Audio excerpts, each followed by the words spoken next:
YouTube channel में। दोस्तों, आज मैं फिर आपके सामने हाजिर हूँ अमेरिका की क्रांति की प्रमुख घटनाएं और महत्वपूर्ण विजय को लेकर। प्रथम वीडियो में हमने जाना था, यानी पार्ट 1 वीडियो में हमने जाना था कि अमेरिका की क्रांति कब हुई, कैसे हुई और क्यों हुई, उसके बारे में हमने जाना था।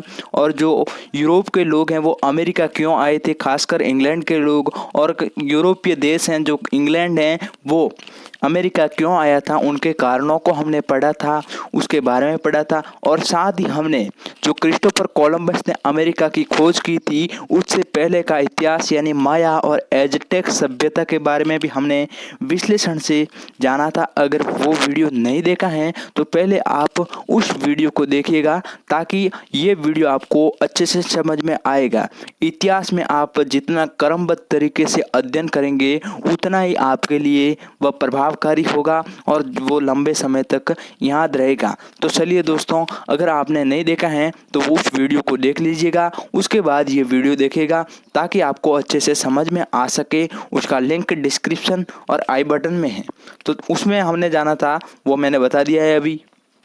तो चलिए आज का टॉपिक स्टार्ट करते हैं। आज के टॉपिक में हम जानेंगे अमेरिका संघर्ष की जो प्रमुख घटनाएं, उसमें क्या क्या घटनाएं हुई, और प्रथम महाद्वीपीय कांग्रेस की स्थापना हुई और द्वितीय महाद्वीपीय कांग्रेस कब हुई उसके बारे में भी हम जानेंगे। साथ ही जो अमेरिका जो क्रांति थी उसका लास्ट में क्या प्रभाव पड़ा क्रांति होने के बाद में, उसके बारे में आज हम संपूर्ण इस विश्लेषण से इस वीडियो में जानेंगे। इसीलिए आप आखिर तक इस वीडियो को देखिएगा। तो चलिए दोस्तों, एक मोटिवेशन कोड के साथ आज का टॉपिक स्टार्ट करते हैं। अच्छे रिजल्ट लाने के लिए बातों से नहीं, रातों से लड़ना पड़ेगा। अगर आपको अच्छे अंक चाहिए हैं तो आपको दिन रात परिश्रम करना होगा, तभी आपको अच्छे रिजल्ट आएगा। केवल बातें करने से कुछ नहीं होगा, मेहनत करने से सब कुछ होगा। तो चलिए आज का टॉपिक स्टार्ट करते हैं। अमेरिकी संघर्ष की प्रमुख घटनाएं। अमेरिकी संघर्ष की प्रमुख घटनाएं, तो पहली घटनाएं थी और प्रमुख घटनाएं थी जो न्यूयॉर्क विधानसभा थी। अमेरिका की न्यूयॉर्क विधानसभा थी, उसका निलंबन कर दिया जाता है। क्या कर दिया जाता है? निलंबन कर दिया जाता है। कब किया जाता है? जून 1767 में उसका निलंबन किया जाता है। न्यूयॉर्क विधानसभा का जून 1767 ईस्वी में निलंबन किया जाता है। और वो इसीलिए किया जाता है कि आपको पता होगा, मैंने पिछले वीडियो में बताया था कि सम्राट जॉर्ज तृतीय ने एक एक्ट बनाया था। उस एक्ट का नाम था क्वार्टरिंग एक्ट, जो 1765 ईस्वी में क्वार्टरिंग एक्ट बनाया था। उस एक्ट के तहत क्या था, जो सैनिक थे उसके रहने का स्थान और खाद्य सामग्री हैं उन सभी का जो खर्चा है वो अमेरिकी उपनिवेश हैं वो चलाएगा। उनका खर्चा है वो अमेरिकी उपनिवेश देगा। इसीलिए क्या हुआ, जो अमेरिकी उपनिवेश था उसने ये खर्चा वगैरह उसका नहीं दिया। इसीलिए जो इंग्लैंड की सरकार ने जो न्यूयॉर्क विधानसभा थी अमेरिका की, उसको निलंबन कर दिया। क्यों कर दिया? जो सैनिक उनको रहने खर्चा उनका खर्चा नहीं दिया गया, इसीलिए। जून 1767 ईस्वी में न्यूयॉर्क विधानसभा को इसीलिए भंग कर दिया गया क्योंकि वो एक्ट के तहत अंग्रेज सैनिकों के रहने व खाने की व्यवस्था नहीं कर पाए। इस मुद्दे पर 5 मार्च 1770 ईस्वी को अंग्रेज व सैनिकों व नागरिकों में तनाव, अंग्रेज सैनिकों व जो अमेरिका के नागरिक थे उनमें तनाव उत्पन्न हो गया। क्यों हुआ? क्योंकि जो न्यूयॉर्क विधानसभा का निलंबन कर दिया गया, तो इसी घटना जो न्यूयॉर्क विधानसभा का निलंबन किया गया, इसी के आधार पर 5 मार्च 1770 ईस्वी में जो अंग्रेज सैनिक थे उनके मध्य और जो उपनिवेश अमेरिका के जो नागरिक थे उनके बीच तनाव उत्पन्न हो जाता है और युद्ध होता है। इस संघर्ष में 3 नागरिक मारे जाते हैं, यानी मारे जाते हैं। अमेरिका के 3 नागरिक इसमें मारे जाते हैं। इस हत्याकांड ने टाउनशेंड करों को समाप्त कर दिया। इंग्लैंड को झुकना पड़ा, लेकिन साय कर बनाए रखा। जो ये घटना हुई उसमें क्या महत्वपूर्ण प्रभाव ये हुआ कि तो टाउनशेंड ने जो कर लगाए थे वो अब समाप्त कर दिए गए, लेकिन साय का जो कर था वो अभी तक समाप्त नहीं हुआ था। तो आपको समझ में आ गया होगा न्यूयॉर्क विधानसभा का निलंबन कब किया गया। जून 1767 में किया गया। और क्यों किया गया? क्योंकि क्वार्टरिंग एक्ट के तहत सैनिकों का खर्चा, रहने का, खाने का, वो सभी अमेरिकी उपनिवेश को करना था, लेकिन उन्होंने नहीं किया, इसीलिए न्यूयॉर्क विधानसभा का भंग किया गया। उसी को लेकर 5 मार्च 1770 ईस्वी को अंग्रेज सैनिकों और जो नागरिक हैं उनमें तनाव उत्पन्न हुआ, और उसका महत्वपूर्ण परिणाम ये निकला कि टाउनशेंड ने जो कर बनाए थे वो सारे कर समाप्त हो गए, केवल 100 कर को छोड़कर, और उसके सामने इंग्लैंड को झुकना पड़ा।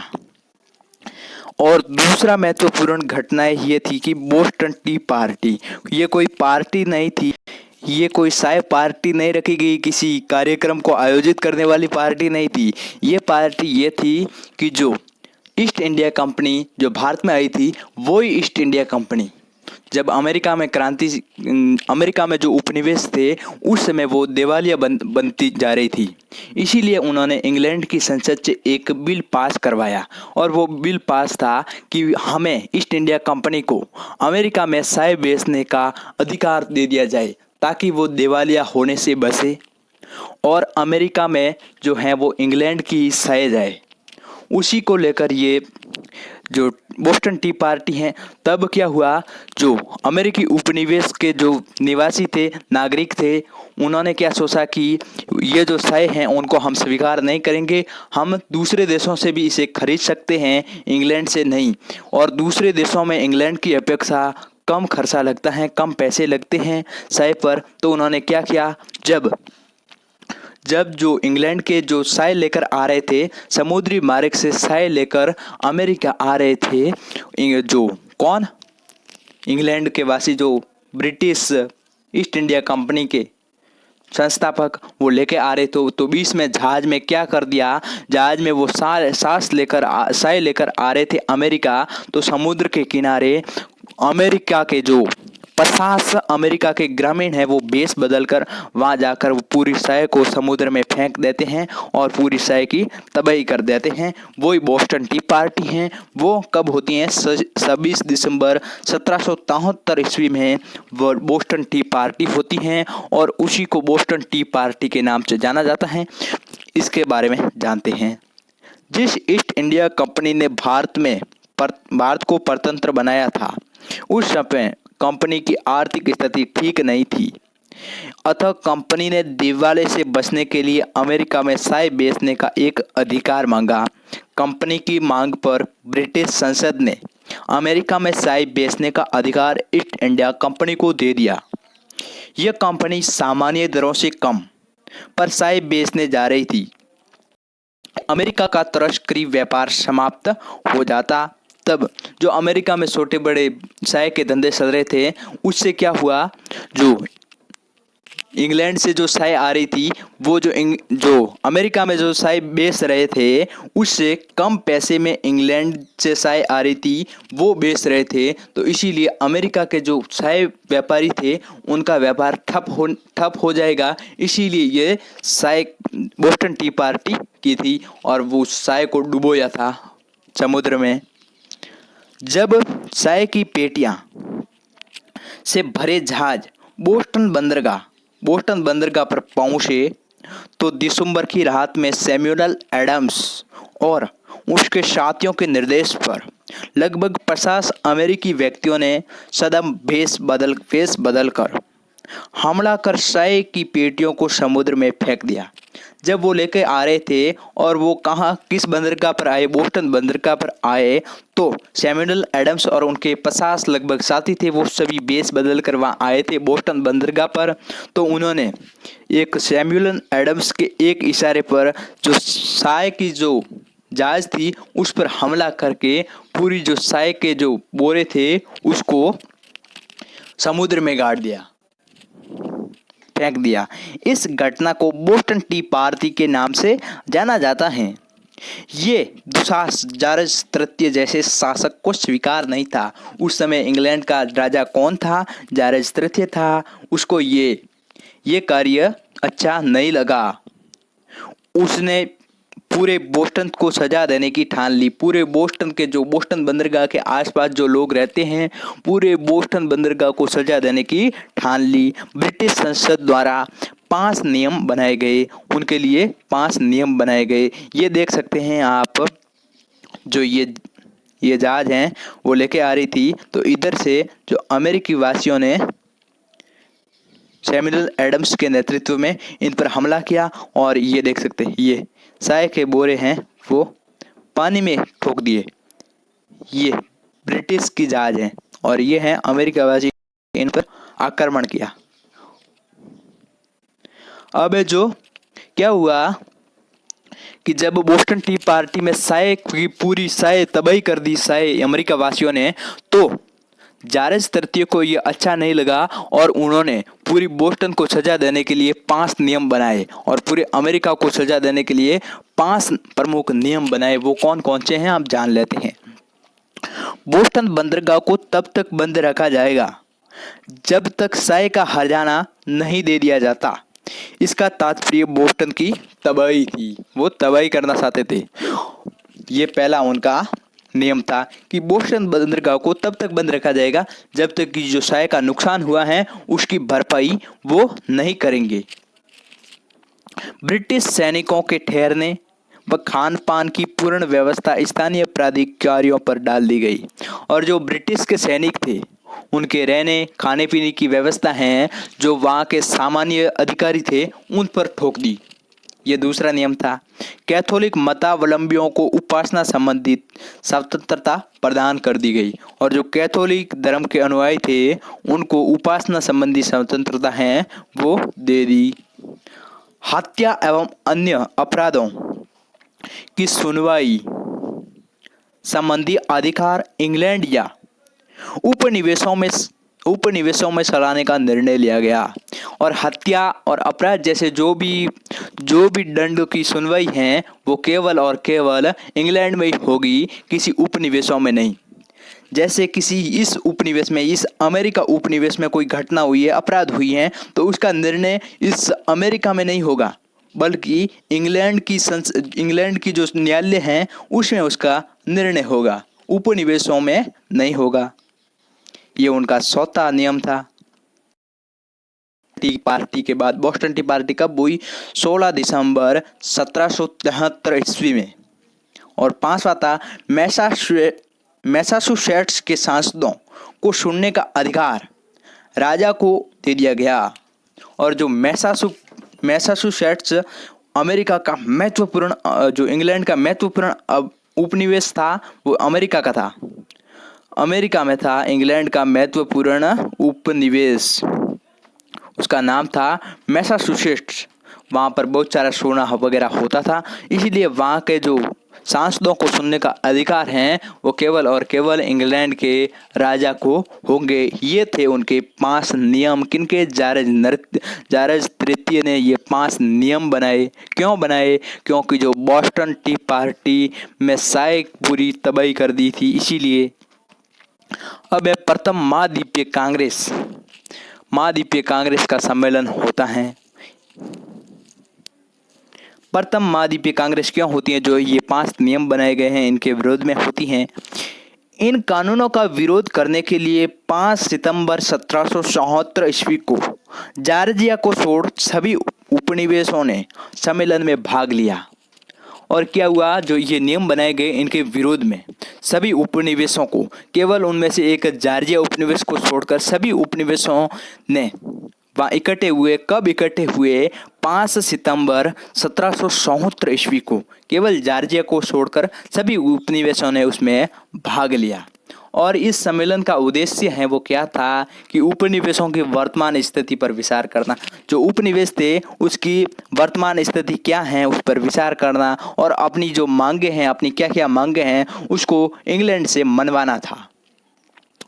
इसमें मात्र अपने अधिकारों की मांग की गई थी। इसमें केवल अपने अधिकारों की मांग की गई थी। जो इंग्लैंड से मनवाना था अपनी मांग, उनमें क्या किया गया था कि अपनी केवल जो अधिकार हैं उन्हीं की मांग की गई थी, तथा एक प्रतिनिधिमंडल इंग्लैंड भेजा। ये सब बनाकर एक प्रतिनिधिमंडल कहाँ भेजा? England. George Washington, Adams, George J आदि ने इस कांग्रेस में भाग लिया था। ये कांग्रेस मतलब सभा में भाग लिया था। ये सभा हुई थी, कब हुई थी? 5 सितंबर 1774 ईस्वी में। और इसका उद्देश्य क्या था कि जो उपनिवेश हैं उसकी वर्तमान स्थिति कैसी है उसका जायजा लेना और इंग्लैंड से अपनी जो भी मांगे हैं वो मनवाना, खासकर जो मानवों के अधिकार हैं उनको, उसके लिए एक प्रतिनिधि को इंग्लैंड भेजा गया। ये हुई थी प्रथम महाद्वीपीय कांग्रेस। और उसके बाद में क्या होता है? लेक्सिंगटन हत्याकांड होता है। लेक्सिंगटन हत्याकांड में क्या होता है? 19 अप्रैल 1775 में लेक्सिंगटन हत्याकांड होता है। उसमें जॉन हैकॉक व सैमुअल एडम्स हैं, उसको गिरफ्तार कर लिए जाते हैं। अमेरिका के जो जॉन हैनकॉक व सैमुअल एडम्स हैं वो क्रांतिकारी हैं, उन दोनों को गिरफ्तार कर लिया जाता है। तब लेक्सिंगटन हत्याकांड उसको कहते हैं। ये देख सकते हैं लेक्सिंगटन हत्याकांड कब होता है? लेक्सिंगटन हत्याकांड कब होता है? 19 अप्रैल 1775 को। क्यों होता है? क्योंकि जॉन हैनकॉक और व सैमुअल एडम्स को गिरफ्तार कर लिया गया। ये लेक्सिंगटन हत्याकांड 19 अप्रैल 1775 में इसलिए होता है कि अमेरिका के क्रांतिकारी जॉन हैनकॉक व सैमुअल एडम्स को गिरफ्तार कर लिया जाता है। इसीलिए इसके विरोध में स्वयंसेवकों की टुकड़ी ने ब्रिटिश सैनिकों पर हमला बोल लिया।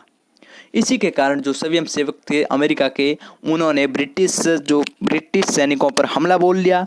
इस संघर्ष में 8 स्वयं सैनिक मारे गए। अमेरिका के 8 स्वयं सैनिक मारे गए। इसका बदला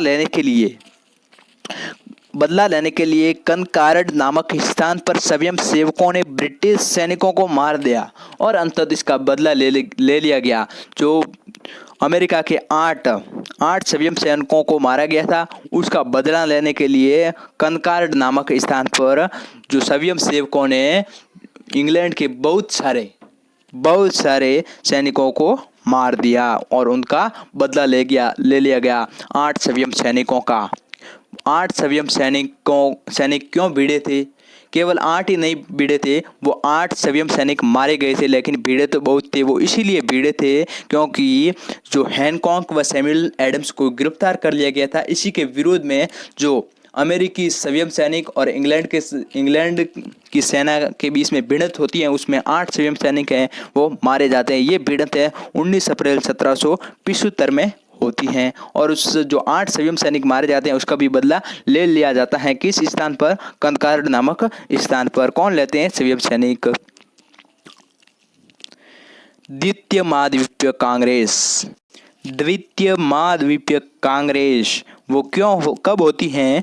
10 मई 1775 को द्वितीय महाद्वीपीय कांग्रेस होती हैं। 10 मई 1775 में। और प्रथम महाद्वीपीय कांग्रेस हुई थी 5 सितंबर 1774 ईस्वी में। आपको याद होगा, अभी हमने जाना है। और वो क्यों हुई थी? द्वितीय महाद्वीपीय कांग्रेस क्यों हुई थी? उसका महत्वपूर्ण कारण ये था कि जो इंग्लैंड की सरकार थी, जो अमेरिका में क्रांति हो रही थी, उस क्रांतिकारियों को सैनिक विद्रोह के द्वारा दबाना चाहती थी। इसीलिए 10 मई 1775 को द्वितीय महाद्वीपीय कांग्रेस की बैठक होती है। 10 मई 1775 को जॉन हैनकॉक की अध्यक्षता में द्वितीय महाद्वीपीय कांग्रेस का अधिवेशन फिलाडेल्फिया में किया गया। कहाँ किया गया? फिलाडेल्फिया में किया गया। किसकी अध्यक्षता में? जॉन हैनकॉक की अध्यक्षता में। 10 मई 1775 ईस्वी को जॉन हैनकॉक की अध्यक्षता में द्वितीय महाद्वीपीय कांग्रेस का अधिवेशन है वो फिलाडेल्फिया में किया गया। इंग्लैंड ने विद्रोह को सैनिक शक्ति से दबाना चाहता था।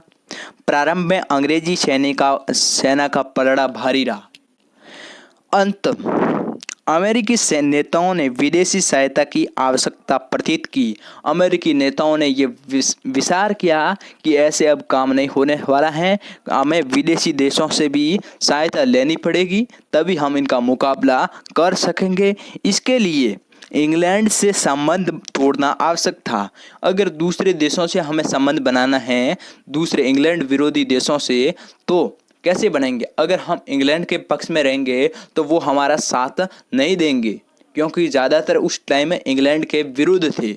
इसीलिए हमें इंग्लैंड से अपने संबंध हैं वो तोड़ने पड़ेंगे। अगर हमने इंग्लैंड से संबंध तोड़ दिए तो हमें विदेशी सहायता मिल सकती है। अतः फिलाडेल्फिया में एकत्रित 13 ही उपनिवेश बस्तियों ने 15 जून को जॉर्ज वाशिंगटन को महाद्वीपीय सेना का सेनापति नियुक्त कर दिया। और अंततः ये फैसला लिया गया फिलाडेल्फिया अधिवेशन में। कब? 15 जून 1775 में ये फैसला लिया गया। 15 जून 1775 ईस्वी में फिलाडेल्फिया अधिवेशन में ये फैसला लिया गया कि कितने उपनिवेशों ने, 13 उपनिवेश बस्तियों ने, सभी ने इकट्ठे होकर ये फैसला लिया कि जॉर्ज वाशिंगटन हैं वो सेनापति अमेरिका का, उसको नियुक्त किया। आई होप समझ में आ गया होगा।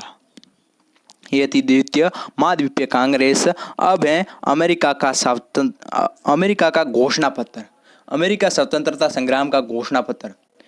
ये सभी ने मिलकर घोषणा पत्र दे दिया ब्रिटिश सरकार को, हम आज़ाद होना चाहते हैं। स्वतंत्रता का घोषणा पत्र उनको सौंप दिया। कब सौंप दिया वो भी हम बताएंगे, किसकी अध्यक्षता में, किन किन के द्वारा दिया गया वो भी जानेंगे। स्वतंत्रता का घोषणा पत्र देते हैं।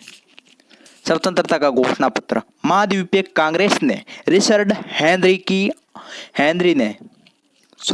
महाद्वीपीय कांग्रेस में रिचर्ड हेनरी ने अमेरिका स्वतंत्रता का प्रस्ताव रखा। जो रिचर्ड हेनरी था उसने अमेरिका की स्वतंत्रता का प्रस्ताव रखा। महाद्वीपीय कांग्रेस थी, उसमें रिचर्ड हेनरी ने अमेरिकी स्वतंत्रता संग्राम का प्रस्ताव रखा।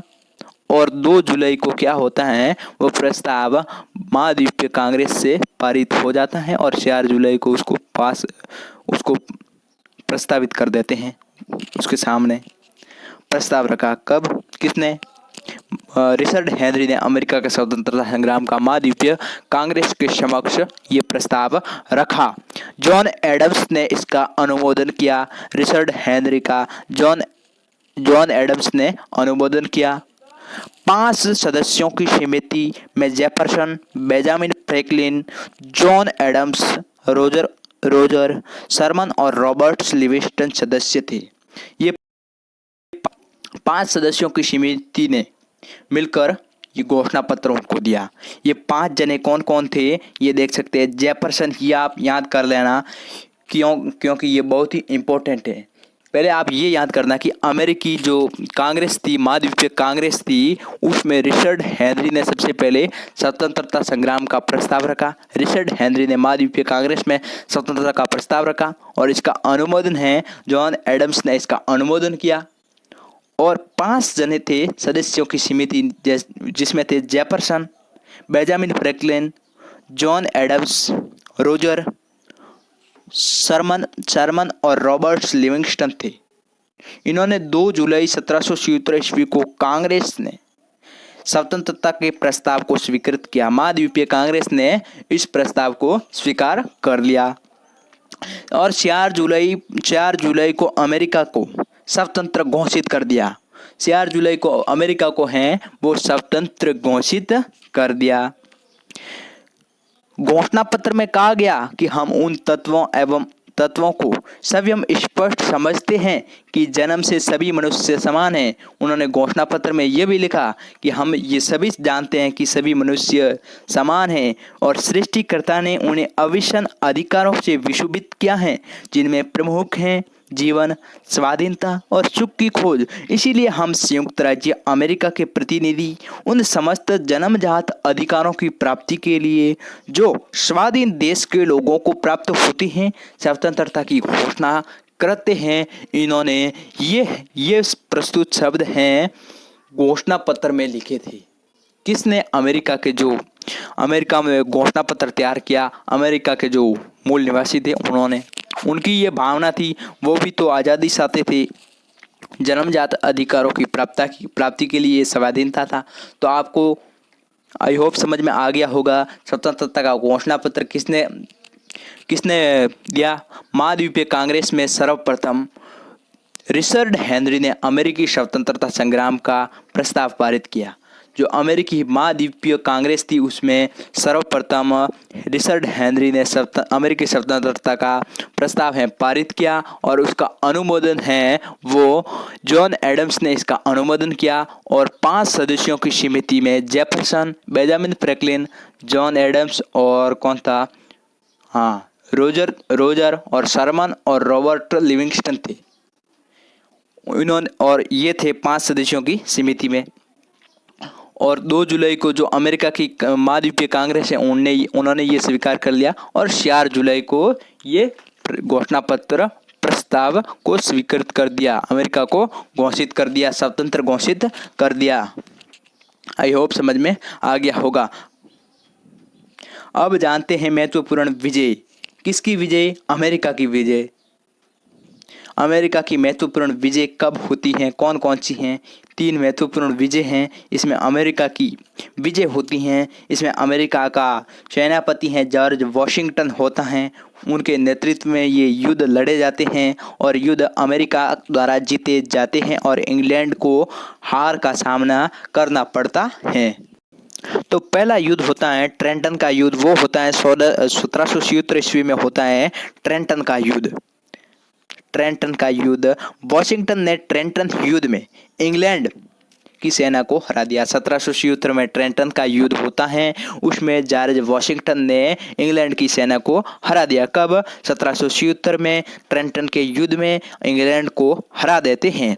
दूसरा है सारगोटा का युद्ध। वो होता है 1777 ईस्वी में होता है, उसमें भी जो इंग्लैंड की पराजय होती है जॉर्ज वॉशिंगटन के हाथों। 1777 में सारगोटा के युद्ध में भी इंग्लैंड की पराजय होती है। और तीसरा है यॉर्क टाउन का युद्ध।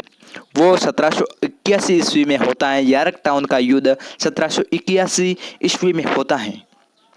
इसमें क्या होता है, जो फ्रांसीसी सेना है वो भी वॉशिंगटन की सहायता करती है और जो फ्रांस के सेनापति हैं रोसाम्बी और इंग्लैंड जो अमेरिका के सेनानायक हैं वॉशिंगटन, ये दोनों मिलकर जो इंग्लैंड के सेनापति कॉर्नवालिस था उसको आत्मसमर्पण करने पर मजबूर कर देते हैं 1781 में। और इसी में भी किसकी जीत होती है? अमेरिका की जीत होती है। 3 महत्वपूर्ण युद्धों में अमेरिका की जीत होती है। ट्रेंटन के युद्ध में 1776 में अमेरिका की जीत होती है। सारगोटा के युद्ध में भी अमेरिका की जीत होती है 1777 ईस्वी में। और यॉर्क टाउन का युद्ध 1781 में, जिसमें फ्रांसीसी सेना ने भी उसकी सहायता की, वॉशिंगटन की, अमेरिका की। और जो इंग्लैंड का सेनापति कॉर्नवालिस था उसको आत्मसमर्पण करने पर मजबूर कर दिया, हथियार डालने पर मजबूर कर दिया। यद्यपि इस संघर्ष में अमेरिकी स्वयंसेवकों का योगदान अग्रणी था। अमेरिकी स्वयंसेवकों ने बहुत सारा इसमें योगदान दिया, लेकिन अन्य कारकों का भी इसमें सहयोग को नहीं भुलाया जा सकता है। अन्य जो इंग्लैंड के जो सेना में थे उन्होंने भी इस युद्ध में अमेरिकी वासियों की सहायता की। कैसे? अंग्रेजी सेना के जनरल हो की सहानुभूति, कौन? जनरल हो की सहानुभूति अमेरिकी स्वयंसेवकों के साथ थी। जनरल हो के पास कई अवसर आए थे जब वह संघर्ष को इंग्लैंड के पक्ष में समाप्त करने की स्थिति में था। ऐसे कई अवसर आए थे जनरल हो के पास जब युद्ध है वो इंग्लैंड के पक्ष में जा रहा था, लेकिन जनरल हो ने ऐसा होने नहीं दिया, युद्ध को अमेरिका के पक्ष में होने दिया, क्योंकि उनकी सहानुभूति है वो अमेरिका के साथ थी। लेकिन उसने सक्रिय योगदान नहीं कर अमेरिकी स्वयंसेवकों की विजय प्राप्त करने दी। अमेरिकी स्वयंसेवकों को विजय है वो प्राप्त करने दी। सारगोटा के युद्ध में इंग्लैंड की पराजय ने फ्रांस व स्पेन को अमेरिका के पक्ष में कर दिया। जब सारगोटा के युद्ध में इंग्लैंड की हार होती है तो फ्रांस और स्पेन हैं वो अमेरिका के पक्ष में आ जाते हैं। फ्रांस अपनी सप्तवर्षीय युद्ध में हुई हार का बदला लेना चाहता था। सप्तवर्षीय युद्ध में फ्रांस की हार हुई थी, उसका फ्रांस है वो बदला लेना चाहता था। अतः इन देशों द्वारा बेंजामिन फ्रैंकलिन की अपील पर अमेरिका को युद्ध सामग्री उपलब्ध करवाई गई। जो बेंजामिन फ्रैंकलिन था, उसने इन देशों से सहायता मांगी थी कि हमें कुछ सहायता करे, युद्ध सामग्री दे। इसीलिए स्पेन और फ्रांस ने भी ये अच्छा मौका समझकर सहायता दी। फ्रांस है वो सप्तवर्षीय युद्ध में जो फ्रांस की हार हुई थी उसका ही बदला इंग्लैंड से लेना चाहता था, इसीलिए उसने ये एक सुअवसर समझा। साथ ही फ्रांस लफायते जैसे प्रशिक्षित सेनानायकों ने अपनी सेवाएं प्रदान की। फ्रांस ने जो फ्रांस के बहुत ही प्रशिक्षित सैनिक थे उनको भी उनकी सहायता के लिए भेजे, प्रदान किए। फ्रांस, स्पेन व हॉलैंड द्वारा शक्तिशाली जहाज़ों का दल युद्ध के लिए अमेरिका के समर्थन में भेजा। फ्रांस, स्पेन और हॉलैंड से बहुत ही शक्तिशाली बड़े बड़े जहाज़ों का जो भंडार हैं वो अमेरिका के समर्थन में भेजा गया। जहाज़ों का दल है वो अमेरिका के समर्थन में भेजा। अब पेरिस की संधि, अब क्या होता है, कुल मिलाकर लास्ट में पेरिस की संधि होती हैं। किन किन के मध्य होती हैं? अमेरिकी उपनिवेशवासियों के और इंग्लैंड के मध्य ये होती हैं संधि। कब होती हैं? 3 दिसंबर 1783 ईस्वी को ये पेरिस की संधि होती हैं। 3 दिसंबर 1783 ईस्वी को पेरिस की संधि पर इंग्लैंड व अमेरिकी उपनिवेशों के प्रतिनिधियों के मध्य हस्ताक्षर हुए। कब? 3 दिसंबर 1783 ईस्वी में। इस संधि से अमेरिका के 13 उपनिवेश को स्वतंत्र मान लिया गया। अमेरिका में जो कुल मिलाकर 13 उपनिवेश थे उन सबको स्वतंत्र मान लिया गया और उन 13 देशों ने मिलकर अमेरिका एक स्वतंत्र देश के रूप में मानचित्र पर उभरा। ये एक युगांतरकारी घटना थी, क्योंकि ये विश्व में पहली बार हुआ था कि किसी उपनिवेश ने क्रांति करके स्वतंत्रता प्राप्त की थी।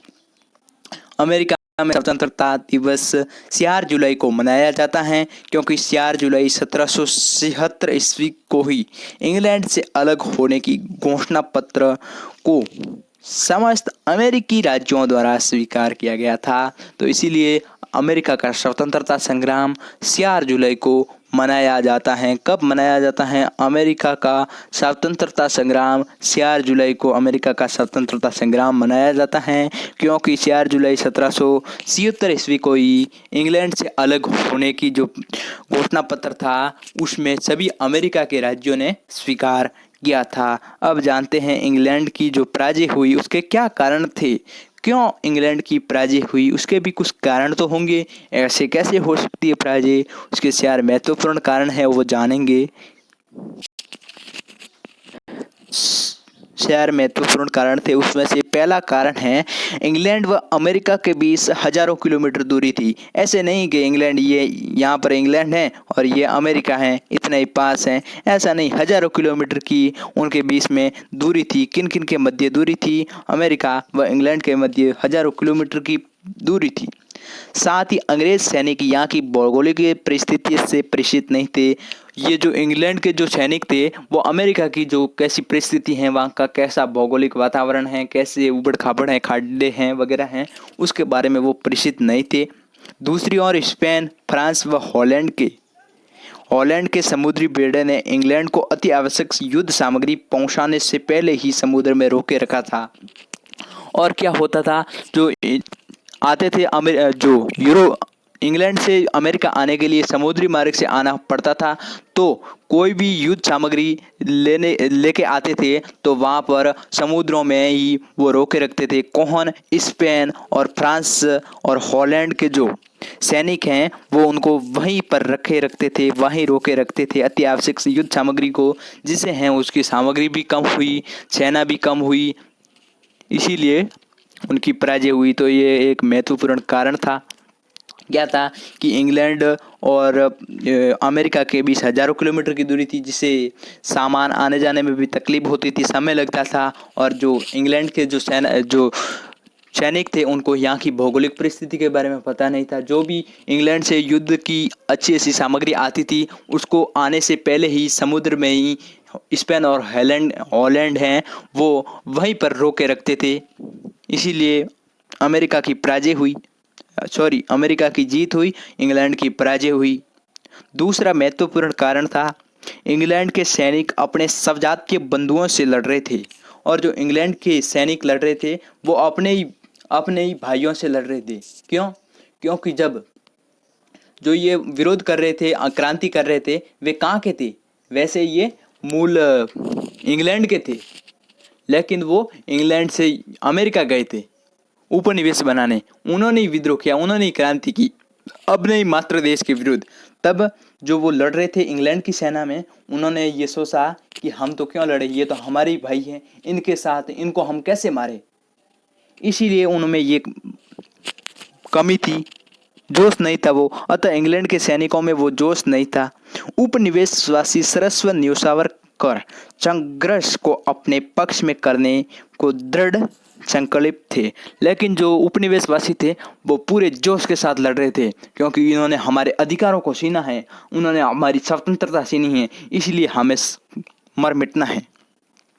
वे जान माल की सुरक्षा की अंतिम लड़ाई लड़ रहे थे। क्योंकि वे इंग्लैंड के ही मूल निवासी थे, इस कारण वे उन राजनीतिक, आर्थिक, सामाजिक अधिकारों से भी परिचित थे जिन्हें उनको नहीं दिया जाता था और जिन्हें नागरिक अधिकारों की संज्ञा दी जाती थी। वे इन्हें हर कीमत पर पाने को तैयार थे और ये जानते थे कि नागरिकों को कौन कौन से अधिकार दिए जाते हैं, उनसे वे परिचित थे, इसीलिए उन्हें वे हर कीमत पर पाना चाहते थे। ये दूसरा महत्वपूर्ण कारण था जिसे इंग्लैंड की पराजय हुई। तीसरा महत्वपूर्ण कारण था इंग्लैंड की पराजय हुई कि इंग्लैंड की जो सेना में हैं वो अधिकांश हैं वो किराए पर जर्मनी से लिए गए सैनिक थे। जो सैनिक थे इंग्लैंड की सेना में वो किराए पर लिए हुए सैनिक थे। तो आप समझ ही सकते हैं किराए वाले क्या हमारा भला कर सकते हैं, वो अपने सब हित के बारे में ही करते रहते। अतः उनमें विजय के प्रति विशेष रुचि नहीं थी। इस कारण वे राष्ट्रीयता से ओतप्रेत अमेरिकी स्वयं सेवकों से नहीं टिक सके। इसके अलावा जनरल गेंज ने उपनिवेशों की शक्ति और विरोध दोनों का गलत मूल्यांकन कर दिया था और उनमें एक गलत धारणा दे दी थी इंग्लैंड वासियों में। किसने? जनरल गेंज ने। और चौथा महत्वपूर्ण कारण था इंग्लैंड की पराजय का, इंग्लैंड का राजा जॉर्ज व उसके मंत्री टाउनशेंड, ग्रीनवले इत्यादि अयोग्य साबित हुए। उधर सर विलियम व हो जैसे जनरलों ने जानबूझकर विजय के अवसरों को खो दिया था। इंग्लैंड की युद्ध मंत्री लॉर्ड जर्मन तो कभी कभी युद्ध स्थल से आए पत्रों या संदेशों को पढ़ता था। इसके विपरीत जॉर्ज वाशिंगटन योग्य सेनानायक हुआ। अगर आप यह देख सकते हैं, इंग्लैंड की जो युद्ध का मंत्री था लॉर्ड जर्मन, वो कभी कभी जो इंग्लैंड की जो सेना से जो पत्र आते थे उनको भी नहीं पढ़ता था, तो वो सेना को क्या संभालेगा? सेना को जवाब भी नहीं दे पा रहा था, वो क्या संभालेगा? ये इसलिए अयोग्य साबित हुआ और इसी कारण इंग्लैंड की पराजय हुई। ये 4 महत्वपूर्ण कारण थे जिसके कारण है वो इंग्लैंड की पराजय हुई। अब जानते हैं अमेरिकी स्वतंत्रता संग्राम के क्या प्रभाव निकले, प्रभावों के बारे में। अमेरिकी स्वतंत्रता के क्या प्रभाव पड़े? पहला महत्वपूर्ण प्रभाव पड़ा अमेरिकी क्रांति का। लोकतांत्रिक राष्ट्र का उदय हुआ और लिखित संविधान लिखा गया अमेरिका का, और अमेरिका में लोकतांत्रिक राष्ट्र का उदय हुआ। पेरिस की संधि से एक शक्तिशाली लोकतांत्रिक राष्ट्र का उदय हुआ। किससे? पेरिस की संधि से, यानी अमेरिका की क्रांति के बाद 13 उपनिवेश थे, वो सब मिलकर एक शक्तिशाली राष्ट्र के रूप में उभरे। इस देश में लिखित संविधान के आधार पर राज्यों को आंतरिक स्वतंत्रता के साथ साथ संघीय शासन व्यवस्था लागू की गई और राज्यों में जो बाहरी स्वतंत्रता थी वो भी लोगों में लागू कर दी गई। राज्य की बाहरी स्वतंत्रता है वो भी लागू कर दी गई और संघीय व्यवस्था है वो लागू कर दी गई। शासन है एक व्यक्ति के हाथ में नहीं होगा, संघों के हाथ में होगा, वो भी व्यवस्था अमेरिका में लागू कर दी गई। और नागरिकों में क्या कर दिया गया? नागरिकों में समानता की भावना, मताधिकार, नागरिकता की भावना, समानता का अधिकार के सिद्धांत को स्वीकार किया गया। लेकिन जो काले लोग थे, अमेरिका के मूल निवासी थे, स्त्रियां थी, उसको ये अधिकार से वंचित रखा गया, काले लोगों को। ये भेदभाव ही था। और तो क्या, अमेरिका की जो, क्यों, ये तो इंग्लैंड वासी थे, अमेरिका पर अपना आधिपत्य जमा लिया था, लेकिन फिर भी इनको नागरिकता का अधिकार, समानता से वंचित रखा गया, काले गोरे लोगों को और अमेरिकी मूल निवासी को, स्त्रियों को। दूसरा महत्वपूर्ण कारण था मजहबी स्वतंत्रता, धार्मिक स्वतंत्रता, इंडिपेंडेंस रिफॉर्मेशन। शिक्षा को उपासना पद्धति से व उपासना पद्धति को राज्य से अलग कर दिया।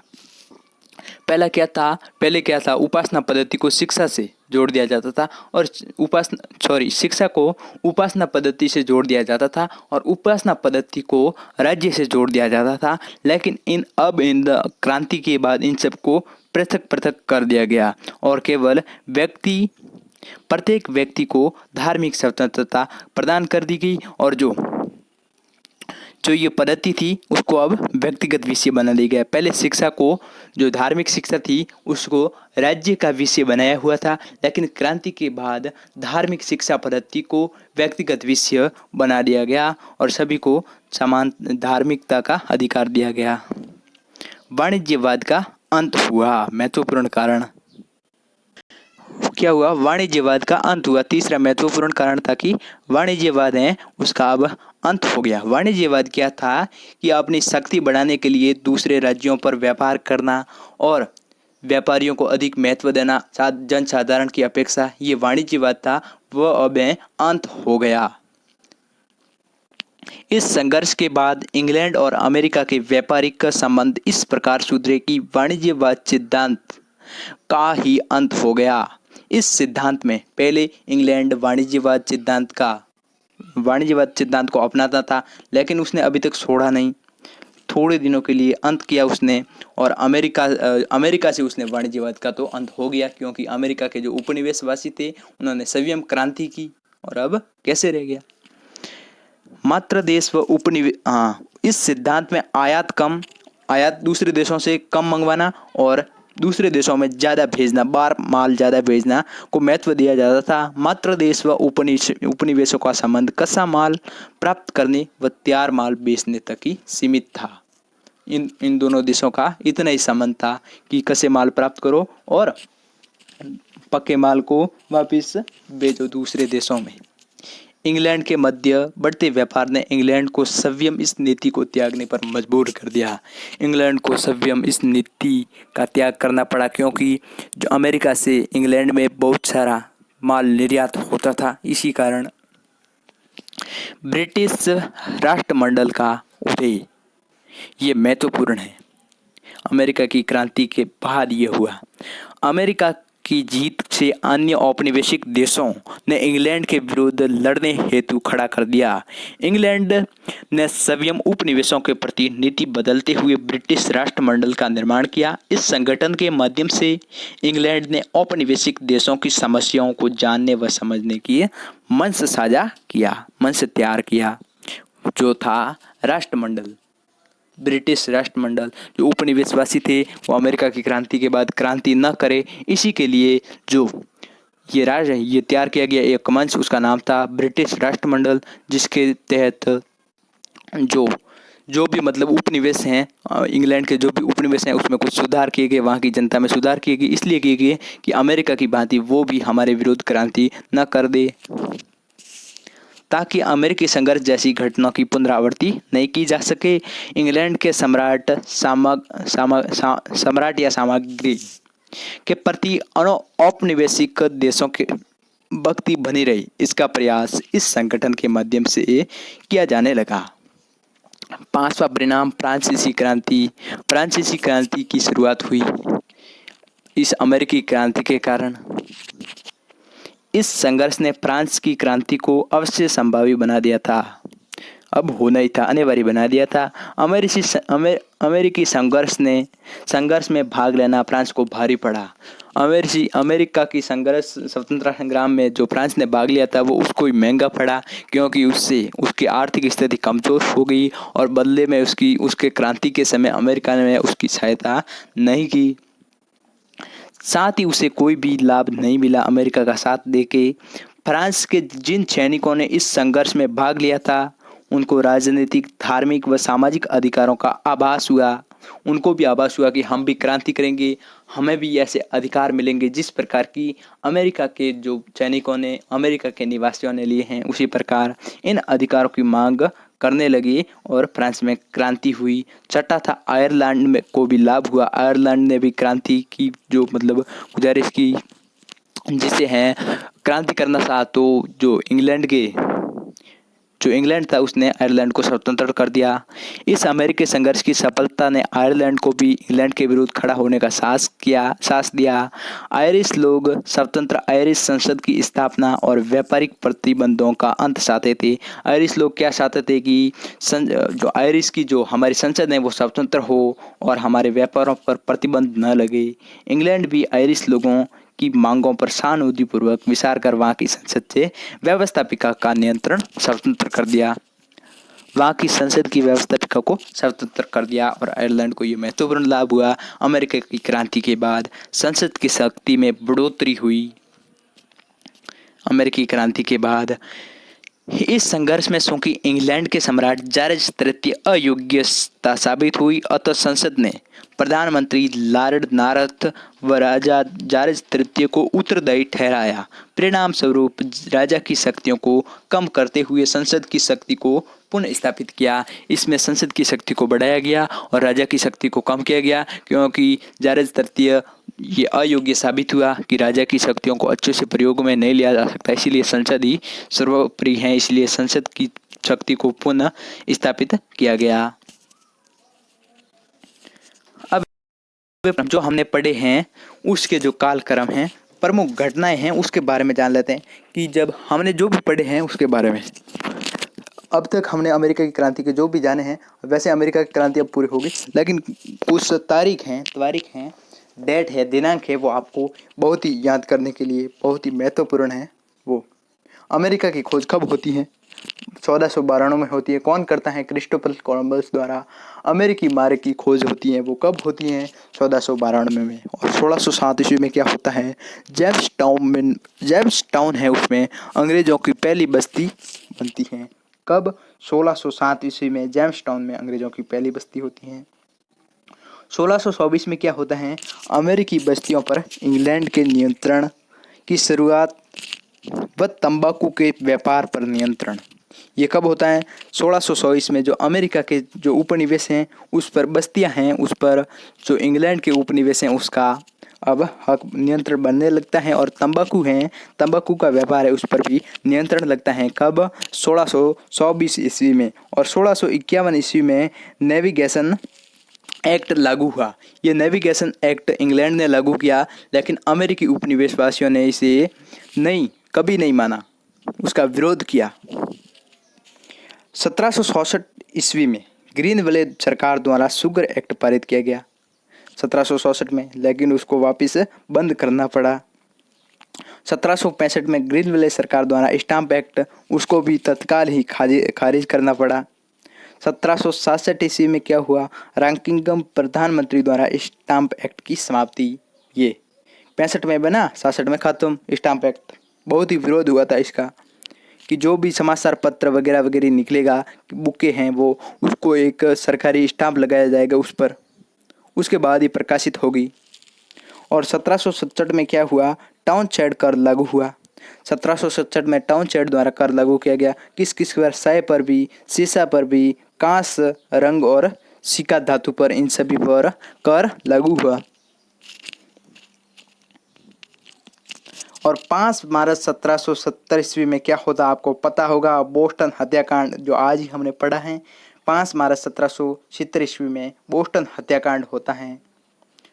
क्यों होता है? जो न्यूयॉर्क विधानसभा है उसका निलंबन होता है तब। 16 दिसंबर 1773 में बोस्टन टी पार्टी होती है। टी पार्टी की घटना होती है, बोस्टन टी पार्टी की घटना होती है, जिसमें सैमुअल एडम्स के नेतृत्व में 50 अमेरिकी व्यक्तियों ने वेश बदलकर उस जो इंग्लैंड से जो चाय आ रही थी उसका बोस्टन बंदरगाह पर उस पर हमला करके पूरी शहर को तहस नहस कर दिया। और 5 सितंबर 1774 ईस्वी में प्रथम महाद्वीपीय कांग्रेस की स्थापना होती है। आपको पता होगा उसका उद्देश्य होता है, प्रथम महाद्वीपीय कांग्रेस का उद्देश्य होता है कि जो उपनिवेश हैं उसकी वर्तमान स्थिति का पता लगाना और जो इंग्लैंड से क्या क्या मांगे मंगवाना है उसके बारे में भी लिखना। और 19 अप्रैल 1775 में क्या होता है, लैक्सिंगटन हत्याकांड होता है। क्यों होता है, हैंगकॉन्ग को गिरफ्तार कर लिया जाता है, उसके विरोध में लैक्सिंगटन हत्याकांड होता है। और 10 मई 1775 ईस्वी में क्या होता है, पुनः द्वितीय महाद्वीपीय कांग्रेस होती है 10 मई 1775 ईस्वी में, जो आज ही हमने पढ़ा। और 4 जुलाई 1776 में अमेरिकी घोषणा पत्र दिया जाता है। कब दिया जाता है, 4 जुलाई 1776 ईस्वी में। और अमेरिका का स्वतंत्रता दिवस भी 4 जुलाई को मनाया जाता है। और 3 दिसंबर 1783 में पेरिस की संधि होती है अंग्रेज़ों और अमेरिकी उपनिवेशियों के बीच में। अमेरिकी बेस्तियों को स्वतंत्रता की मान्यता दे दी जाती है। आई होप आपको ये समझ में आ गया होगा। मिलते हैं नेक्स्ट वीडियो में, तब तक के लिए जय हिंद, जय भारत, वंदे मातरम।